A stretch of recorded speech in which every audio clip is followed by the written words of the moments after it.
risparmi, ma che secondo le banche non potrà accedere al fondo costituito per i casi sociali perché non avrebbe saputo differenziare il rischio. Alessia Piovesano.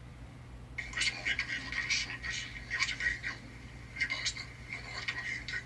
Il signor Antonio credeva di essere un caso sociale per Veneto Banca, invece no, 61enne vicentino si definisce un condannato a vivere. A lui la banca ha portato via 7.000 azioni che aveva tentato di vendere dal 2014. Il direttore del filiale è andato persino a casa sua per dissuaderlo, 450.000 euro di risparmi. Ho tentato di uscire, però purtroppo qui si entra, ma non si esce. Entrare si può in qualsiasi momento, uscire non si può, perché non te lo concedono. Ho avuto l'impressione che questo fosse stato dettato dai vertici a tutte le filiali di non vendere. Monoreddito, non ha nemmeno i soldi per dare un aiuto psicologico al figlio che ne avrebbe bisogno. Restare senza un euro ha portato sua moglie alla depressione. Nel giro di un anno si era ridotta a 48 kg. Purtroppo a settembre è successo che ho avuto questo ictus e niente, dopo 3 giorni è morta.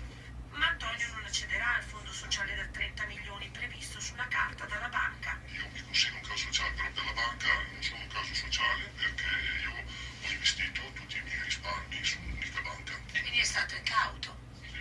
Sono stato incauto per la banca. Le associazioni gestiscono più casi che potrebbero essere ammessi come sociali. Per la selezione farà fede all'indice di reddito, ma tutti i parametri non sono ancora noti. Loro vogliono muoversi solo in base dei dati oggettivi e questa impostazione fa in modo che un sacco di gente non venga considerato caso sociale perché colpevole a dire della banca di non aver saputo differenziare il rischio.